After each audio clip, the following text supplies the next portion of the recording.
ẹ wá ń fi àfáà náà ní gbogbo ayé tá wà ń bẹ yìí sọ ilẹ̀ Yorùbá yìí nìkan sọ Nàìjíríà nìkan sọ Áfíríkà nìkan tó bá lè fi Al-Qur'an àyà Qur'an yìí izhuma fil ghar tó bá lè fi púfù ẹ̀ fún mi ipe Abubakar ní bẹ́ẹ̀ lókòtò kò sí èmi ò promise ẹ pé fún ọ ní nǹkan kan torí ní tí ń fún. mo fẹ́ fi rẹ̀ ṣẹ̀ sí nìyẹn náà ẹ jẹ́ ń kó àwọn tẹ̀fsíìrì tá a fẹ́ lò jáde lénìí mo fẹ́ ká lo tẹ̀fsíìrì bíi mẹ́wàá ká fi tú àyà yìí nìkan oṣù tẹ̀fsíìrì bíi mẹ́wàá ẹ jẹ́ àkọ́kọ́ bẹ̀rẹ̀ bíi tẹ̀fsíìrì wo ni kí n kọ́kọ́ múná o ṣe ti rí mo fẹ́ kí screen mi máa ṣò fáwọn tá a bá lè rí dáadáa àwọn tẹ̀fsíìrì tí mo fẹ́ lò list ẹ̀ nìyẹn jẹ́ n kà jáde 1 2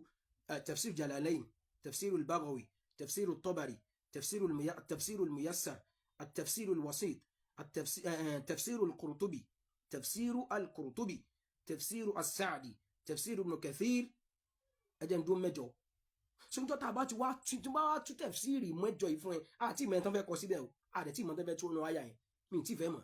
tin bá wá tú tafsiri mẹ́jọ yìí ẹ tán bá wá bí yín ire tẹ́ mọ̀ pé mọ̀ tẹ́ ń pera yín yẹn wà ńbẹ̀ tẹ́ mọ̀ ko ga yín dẹ̀dẹ̀ wure yìí o inú ni bí ni ke ta in tó ń ba ye jẹ́ nìyẹn wallahi alhasud la yasud kíni tó ń bínú nísìn tí wọ́n tẹ́ nìkan bá ti wá tó wá járí pé wọ́n gbé ìfẹ́ nìkan sórí ibi tí wọ́n ti pòfo muamala jákọ́ mú التفسير الميسر إلا تنصروه فقد نصره الله إذ أخرجه وني يا معشر أصحاب رسول الله صلى الله عليه وسلم so nígbà tó ń tú tafsiri yẹn pé Ọlọ́run pè wọ́n pé ẹ̀yin sàábì Ànábì in lam tanfiru ma'ahu ayyuhal mu'minun tẹ́ ẹ bá lè jáde pẹ̀lú Ànábì ẹ̀yin mùmínì òdodo idha stanfarakum wa illa tansuruhu nígbà tá Ànábì bá mú bùkátà sí póyá àjọ ń lọ ni ó yá ìdìde tẹ́ẹ̀sì ìrànlọ́wọ́ faqad ayyadahu Allahu wa nasarahu yawma akhrajahu al-kuffaru min Quraysh min baladihi Makkah Ọlọ́run ti ràn lọ́wọ́ ó sì kún lọ́wọ́ níjọ́ táwọn kèfèrí Mẹ́kà fẹ́ ṣe kíni o níjọ́ tí wọ́n fẹ́ lè jáde nínú ìlú wa huwa thani ithnayn òun ẹni kejì wa huwa ẹ̀rí pé ó kọ́ ń blue sí báyìí jẹ́ ń ṣe kíní ẹ̀ báyìí ó lè clear dáadáa wà rí pé ó kọ́ ní blue sí bíi tẹ́ bá wò dáadáa wa huwa Abubakar Siddiq òun ni onara kan blue sí bíi báyìí ẹ fẹ́ kú ẹ̀yin máa gbé mọ̀ jáde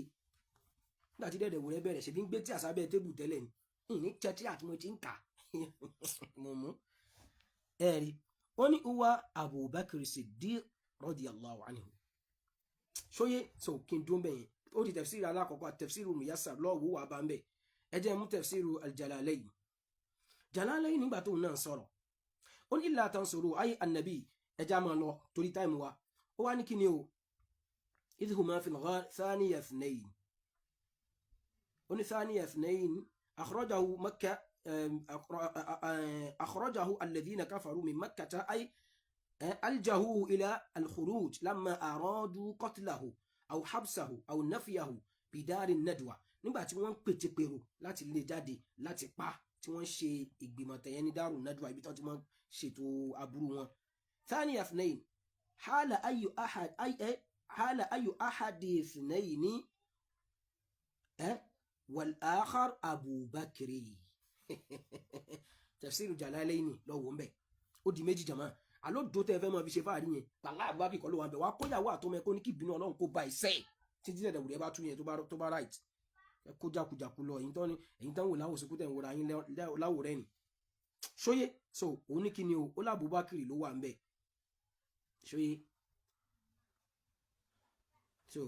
ìyẹn nìyẹn tafsir òun ká tún mú ẹjá mú tafsir as-Sa'di àwọn náà débẹ̀ on idh yaqulu li sahibihi أي النبي صلى الله عليه وسلم لصاحبه أبي بكر لما اشتد قلقه nígbàtí ó ń worry وحزنه t'Abu Bakr ń bànújẹ́ nǹkan kò gbọdọ̀ ṣe wá Nabi tafsiru as-Sa'di ó sì lè pè ní as-Sa'di méjèèjì náà ló lọ tafsiri tí wọn náà nìyẹn tó bá bí ẹrí wọ́kọ̀ tafsiri tiẹ̀ ẹ sọ bí tẹ́ ti fẹ́ tú àyà yìí ẹ sọ bá balẹ̀ ní tẹ́ fẹ́ fi síbẹ̀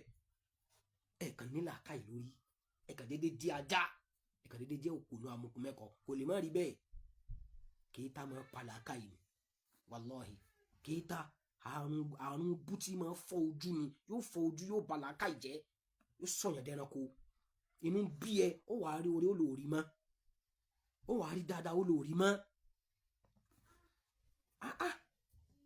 kọ́ni tún kiri làáyìn ọ̀dọ́ aṣ-ṣamsi min Ramadan aago kan ọ̀sán lù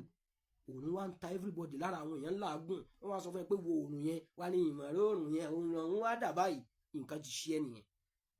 so sáàdì lélẹ́yìí ó di mẹ́ta jẹ̀mọ́ ẹja nìṣó ó ní li sahibihi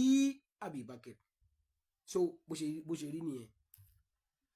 lọ bèrè ṣéèmù yẹn lọ́wọ́ bàbá yín mùdílù dẹ̀dẹ̀wò rẹ̀ ẹ̀yin tẹ̀ nítumọ̀ yìí ṣáà àwọn mùsùlùmí ẹ gbọ́dọ̀ rẹ́dì fáwọn gáìsì búlì lẹ́yìn kan búlì yín kan dìfẹ́mù yín kan ṣépè fún yín kò sí nǹkan kan mìíràn tán lè ọ̀fà mọ́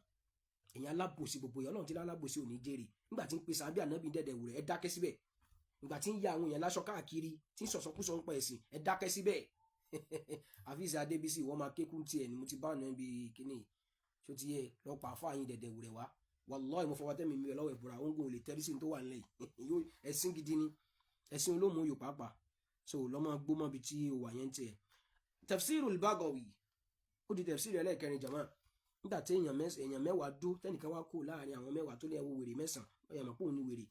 ibi tó bá ti rí àtẹ̀yìntẹ̀ ń tẹ̀lé ẹ̀dẹ̀ big in fact lẹ́nu just be 6-7 years ago náà lọkùnrin ìbẹ̀rẹ̀ wòròwòrò tó ń tútùkùtù yìí Felix Nola ok before ọkùnrin tó tútùkùtù yẹn tí ò lẹ́rìí kankan ẹ̀ẹ̀kan nílà aka yìí ni ìmọ̀ wọ́n ti preserve ìmọ̀ ẹ̀sìn yìí wallahi inú tọ́lọ́ fi bá wa preserve ìmọ̀ ẹ̀sìn una al-isnad walawla al-isnadu laqala man sha'a ma sha'a wal isnadu min ad-din sammu lana rijalakum ẹjẹ́ àmọ́ bí tẹ̀ ti rí ntẹ̀ǹkà ó di họ́bì wọn lọ́mọ Thanawi kan à ń sọ̀rọ̀ Qurtubi à ń sọ̀rọ̀ Tabari à ń tọrọ Saadi à ń sọ̀rọ̀ Ibn Kathir à ń sọ̀rọ̀ Shawkani à ń sọ̀rọ̀ Zamakhshari à ń sọ̀rọ̀ Baydawi kuma da qabbaha Allahu al-jahla wal-hawa kuma da fún fẹ́ẹ́ náà tó ṣe odò tẹ́ ń gbé kiri ìyẹn ràn wọn wọ̀nyí Tafsirul Baghawi kílẹ̀ Americans àwọn òní kò sí nǹkan tó kù ní sí ju pé kankan tani bàbẹ́ ìkànnì ọmọ kìnnì kan ló burúkú lòun níbi fídíò wọn tá a ṣe lárùn mú kan ló sọ mo fẹ́ tètè máa lọ àfẹ́ máa ka ìbẹ̀rẹ̀ àyà yẹn ó ní thaniya ithnayn ay huwa ahadul ithnayn wal ithnan ahaduhuma rasulullah sallallahu alayhi wa sallam wal akhar Abu Bakr as-Siddiq lọ́wọ́ Tafsiru Baghawi bàbá ọkọ mi lọ́wọ́ dẹ̀dẹ̀ wẹ̀ all the way wọ́n pe nọ́mbà yẹn kó wá bá mi lókè àyàkùn lajà rẹ̀ ṣẹ́kọ̀ wà ládòdó ṣẹlẹ̀yìn gáàsì ẹ̀kàn déédéé ya kúrì ní wàláì ṣé báwọn míì jẹ́ lẹ́kítọ́rà ní inú yìí Ìlọrin àwọn tó wà ní Al-Hikmah wà ń bẹ̀ àwọn tó wà ní Kwasu wà ń bẹ̀ ó yẹ káwọn student wọn mọ̀ bí wọ́n léèrè Islamic studies lórí ìfẹ́ ní òṣì lásán àwọn dókítà yín wà ń bẹ̀ Professor Hamza oyè bọ́ta Dr. Lágbájá ẹ̀ bọ́ta àfáà yín tún nǹkan báyìí ó yá kí ni mo sọ ẹ jẹ́ kọ́n pépà tó bá ní gbìdúrọ̀ dọ́kítọ́rìtì yẹn dànù pé olùsìnìwọ̀ yìí òun bẹ́ẹ̀ sì jẹ́ òun gbá ìmọ̀ lójú Tafsiru Baghawi nìyẹn so àfáà náà gbà pé kí ni o àwọn náà gbà pé Abubakar ló wà ń bẹ ẹ já lọ Tafsiru Ibn Kathir Tafsiru Ibn Kathir ó ní nígbà táwọn náà débi idh yaqulu li sahibihi la tahzan ó ní kí ni o yusakinuhu ويثبته رسول الله بقوله أو يسكنه رسول الله ويثبته Ànábì wa ń fi lọ́kàn balẹ̀ ìsì ń fi ẹ̀mí rẹ̀ rinlẹ̀ pé yá Aba Bakr ma dhannuka bithnayn ẹ sọ tafsiri tẹ́ ń kà